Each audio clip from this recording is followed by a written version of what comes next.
Well, hi there. Warm welcome. You're watching Blueprint Explosive Exclusive, and I'm Meghna Deka. Today, here we are going to reveal the truth behind the terror tunnels of Hamas. At a time when you had this kind of massacre being unleashed on 7th of October in Israel at the Nova Supermusic Festival.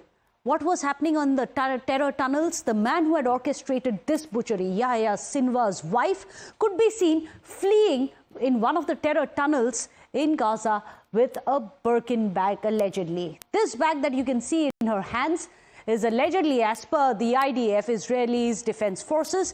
They say that this bag cost 27 lakh rupees when you convert it into India. The world had witnessed one of these largest kidnappings of the women, which happened at the 7th of October Nova Festival. On one hand, you had this butchery where these women were picked up, abducted. Remember, even now, as we speak, there are at least 101 of these young girls, men and women of Israel who are believed to be in Hamas's custody. But on the other hand, on the very same day, you had the Hamas bosses' wives fleeing allegedly with Birkins through these terror tunnels. In fact, Hamas terrorists, remember, just to give you a quick reminder, they had abducted over 251 people from the Israel-Gaza border. Those are the visuals that we are reminding you of. This happened last year, about a year back. Most of these abductees were actually unarmed women. The images showed them being packed onto the back of a truck like animals for slaughter, while many others were seen being abducted on the backs of bikes. As you can see, one of the ladies being dragged by her hair and then loaded into this jeep, and then they drove off towards Gaza. Now, as this attack was being carried out miles away in the Gaza Strip, the Hamas chief, Yahya Sinwar, and his wife were seen fleeing into this Gaza tunnel. A video of their escape, which has been released by the IDF a year later now, shows Yahya Sinwar's wife, and this is the visual of his wife, clad in a hijab and carrying a luxury bag. Well, this is the allegation which has been leveled by the Israeli side, that this bag that you can see is actually a Birkin bag, and it is worth about 27 lakh rupees. It was an Hermès Birkin 40 black toga handbag. Those are the details which are coming in. A price, well, the whopping $32,000, which converts, as I was telling you, to 27 lakh Indian rupees. Well, you heard that right. As Israeli women were being abducted, Hamas was committing atrocities against them. The wife of the Hamas chief was seen sneaking into the tunnels for the safety. That too with her Uber luxury bag. So what really happens after that? Well, remember, you also must put it in contrast, because there were innocents who were being killed on both sides of the border. Not just that, the entire episode also revealed the two contrasting worlds that existed within Gaza Strip itself. One, of course, was the world of despair, where local Gazans, and remember those visuals which are coming in, of local Gazans who were struggling to make ends meet, a place where they were struggling for basic necessities such as food, water, clothes. On the other hand, there's a world that exists in the tunnels of Gaza, a world of extravagance. Right behind me, you can see the world of extravagance, which they were leading, opulence and luxury inside these terror tunnels. In fact, we're going to zoom in and show you specifically of this video. This is the video of inside Yahya Sinwar's bunker, and this is the state-of-the-art washrooms, as if it's some kind of a luxury resort. We'll show you how well equipped the bunkers of the former Hamas chief's head was. A bunker which was equipped with state-of-the-art kitchens as well. It was stocked with plentiful of food supplies, and this included, and this is the interesting bit, this included United Nations Relief Agency, UNRWA's parcels as well. So the food which UN was trying to send across to the children of Gaza were actually usurped and were being used by the chiefs of Gaza's Hamas instead, and they left the civilian families there to starve and endure the daily peril above ground and face the terror every day.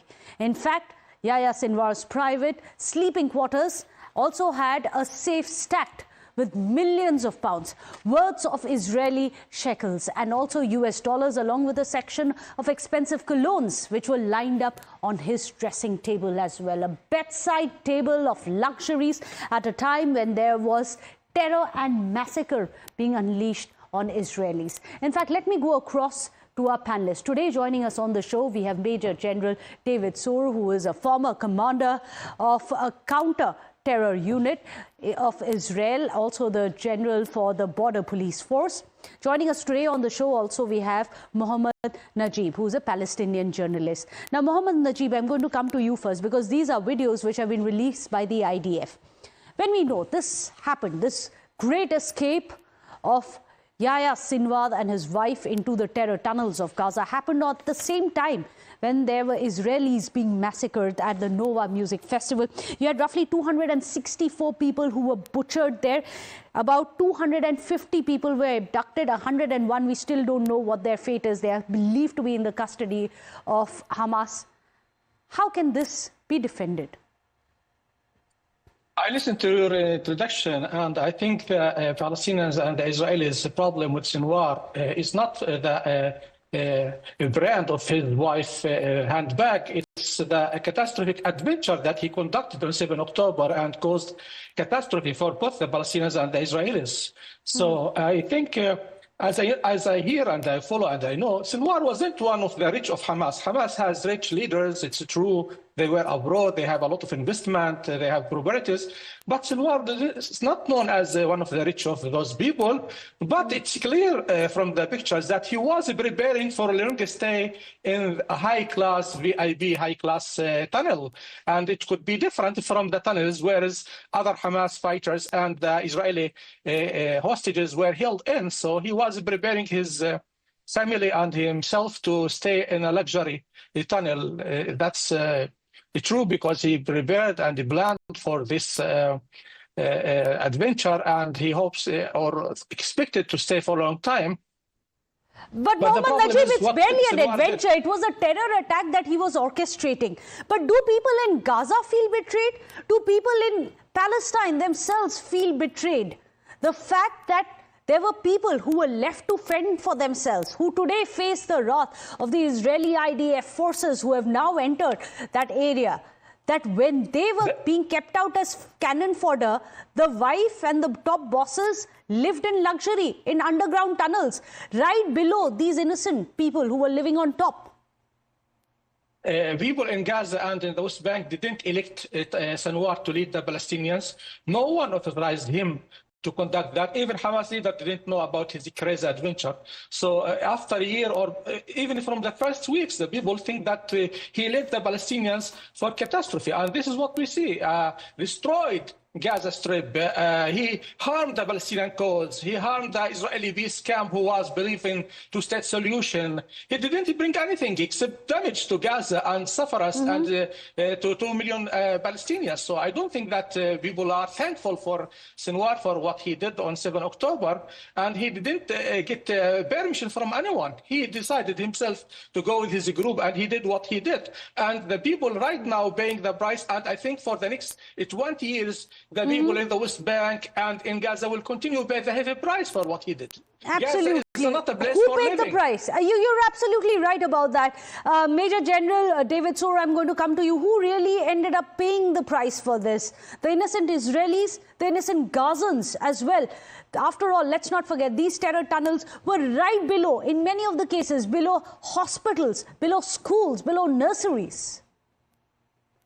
Well, I must say that I agree with the picture you draw on your starting, and also with the journalist Mr. Najib, because I think what Yahya Sinwar did, he took the Palestinian people back to the Nakba. It's almost the second Nakba, because what we see now is moving refugees from one side to another. Most of the people in Gaza are suffering like hell. I can see parallel situation in Lebanon coming, what Nasrallah did, launching a terror attack and immediately start a war on the 8th of October. without any provocation of Israel. Also, what Sinwar did, he didn't do it, let's say, in cooperation on the timing with Hezbollah, but definitely it was something that was coordinated and orchestrated by the Iranians. So when we see this all the area, which the Houthis on the south, Iraq on the east, Syria, Lebanon, we're talking about, and of course Hamas, we're talking about almost seven countries who are joining this launching, which Sinwar put the match on the 7th of October. This terror attack was the worst terror attack I think I can imagine in the history of course of Israel, but also in the world. It's comparing to maybe your attack in 2008 and September 11 in New York. So I must agree that only one point which I think is very tragic, that Mr. Najib, your people are lack of all the time to present a different leadership from inside that can, let's say, start to talk in order to bring back our hostages. But is talks even a possibility? Major General David Soor, what happens next? Because let's also spare a thought for those who were the victims of this terror attack on 7th of October. About over 100 Israelis are still believed to be in Hamas's custody. How does this end? How does the war end? Well, nothing will happen without bringing back our hostages. This is the first thing to do. And we will do it either by negotiation or by force or by anything. Okay. Because the Palestinian people have to understand that they're going to suffer till Hamas will be eliminated as a regime, not as the people who holding political ideas. Yahya Sinwar has already been eliminated. I'll put the same question. Sorry to interrupt you. I'll put the same question to Mohammad Najib. How does this end? I think the Palestinians should say loudly that Iran should stop, intervene, and use the Palestinian issue as a play card in its conflict with Israel. Iran is not fighting for us, is not serving or saving our interest. So the Palestinians should stop the Iranian intervenes in the Palestinian issues through Hamas, through the Islamic Jihad, through the military groups in the West Bank, through whoever. So we should hear from President Abbas and everyone, and even Hamas should learn the lesson and the Islamic Jihad that they shouldn't be allied with Iran. This Iran is not going to help us. What is Hezbollah did for the Palestinians since 7 October right now by firing rockets toward Israel? How that's helped the Palestinians in the West Bank and in Gaza? It's the axis of resistance, as they call themselves.